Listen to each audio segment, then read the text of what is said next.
Number 1. Hydrogen and helium were the most abundant elements in the early universe. Sa unang yugto ng universo, matapos ang Big Bang, hydrogen at helium lamang ang pinakamaraming elementong nabuo. Ang elementong mas mabigat ay hindi agad nabubuo, kundi ginagawa ito sa loob ng mga bituin na pamamagitan ng mga nuclear processes. Sa loob ng isang bituin, nagaganap ang stellar fusion kung saan ang mga nucleus ng hydrogen ay nagsanib upang makabuo ng helium. Ang prosesong ito ay naglalabas ng pinakamalaking enerhiya na nagbibigay liwanag at init sa mga bituin.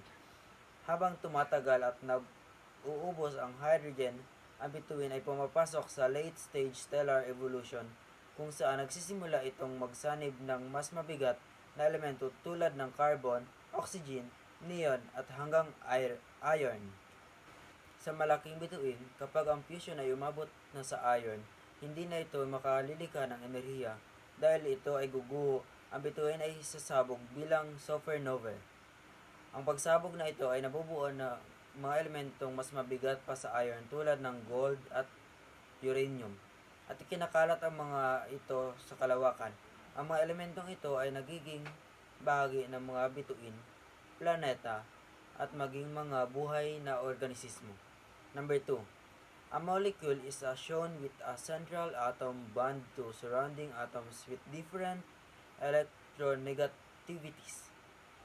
Upang matukoy kung ang isang molekula ay polar o non-polar, mahalagang suriin ang Lewis structure at molecular geometry nito. Una, tinitingnan ang pagkakaiba ng electronegativity ng mga atom na magka-bond. Kapag may malaking pagkakaiba, pagiging polar ang bond dahil mas hinihila ng mas electronegative ang atom ng mga electron. Gayunpaman, hindi sapat na may polar bonds lamang, kailangan ding isaalang-alang ang hugis na molekula. Kung ang molekula ay symmetrical, ang mga dipole moment ng bawat bond ay maaaring ikansela sa isa't isa, kaya magiging non-polar ang kabuuang molekula. Ngunit kung ang hugis ay hindi symmetrical, hindi magkakansela ng dipole moments at magkakaroon ng net dipole moment, kaya ang molekula ay polar. Molecules with different polarities often have different boiling points and melting points. Ang polarity ay molekula ay may malaking epekto sa boiling point at melting point ng isang substance. Ang mga polar na molekula ay may mas malakas na intermolecular force tulad ng dipole-dipole interaction at hydrogen bonding. Kapag may hydrogen na bonded na nitrogen, oxygen, o fluorine, dahil mas malakas ang attraction sa pamamagitan ng mga molekula, mas maraming enerhiya ang kinakailangan upang maghiwalay ang mga ito. Dahil dito, may mga polar na substance ay karaniwang may mas mataas na boiling point at melting point. Sa kabilang banda, may mga non-polar na molekula ay umaasa lamang sa mahihinang London dispersion force, kaya mas mababa ang kanilang boiling at melting points. Two liquids are placed in identical containers. Liquid in a spread easily across the surface, while B forms rounded droplets does not spread as much. Ang surface tension ay dulot ng lakas ng cohesive forces sa pagitan ng mga molekula ng isang likido. Ang liquid B ay bumubuo ng bilog na patak dahil mayroon itong malakas na intermolecular attraction. Kaya mas pinipili ng mga molekula nitong manatiling magkakadikit, samantala ang liquid A ay madaling kumalat dahil mahina ang intermolecular force nito. Kaya mas mababa ang surface tension at mas madali itong dumaloy sa ibabaw. Number 6. Athletes often consume food rich in carbohydrates before intense physical activity, while lipids are stored in the body for long-term energy use. Ang carbohydrates ay binubuo ng mga sugar monomers tulad ng glucose. Ang mga ito ay madaling masira ng katawan sa pamamagitan ng metabolic reaction, kaya nagbibigay ng mas mabilis na enerhiya.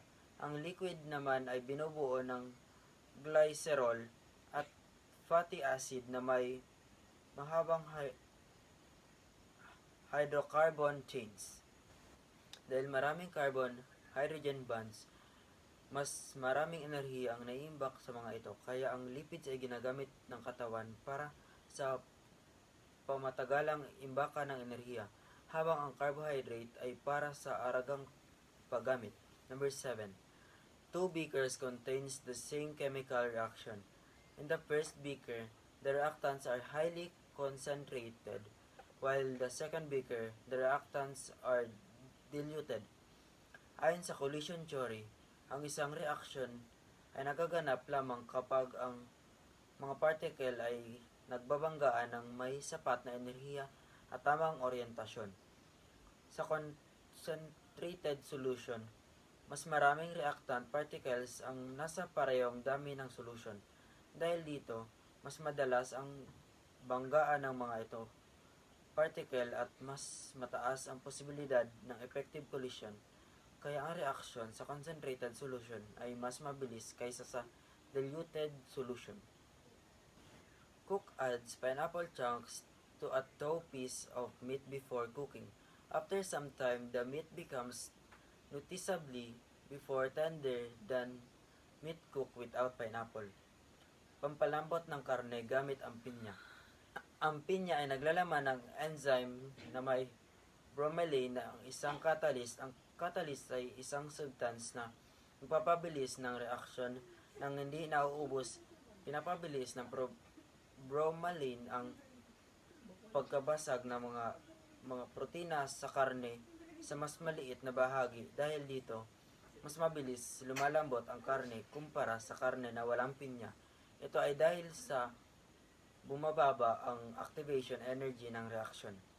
Number 9. A student is performing a reaction between 5 grams of hydrogen and 40 grams of oxygen.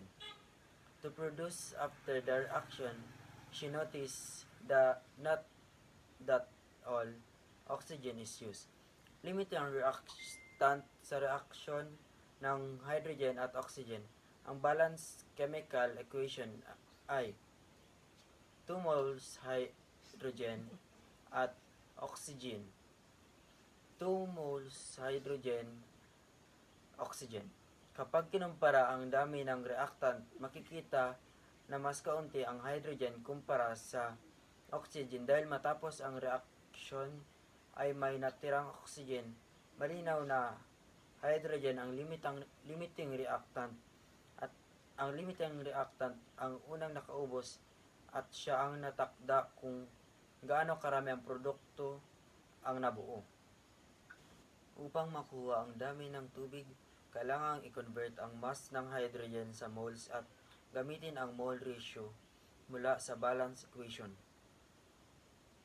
Number 10. A rural community collects animal waste and plants reduces in a sealed digester to produce gas that is used for cooking and lighting. Explain how energy is harmed from the biogas system. Ang biogas system ay gumagawa ng enerhiya mula sa dumi ng hayop at mga tirang halaman sa pamamagitan ng anaerobic digestion. Sa loob ng selyadong digester, nabuo ang biogas na mayaman sa methane na naglalaman ng enerhiyang chemical kapag sinunog. Ito ay naging init at liwanag para sa pagluluto at pag-ilaw.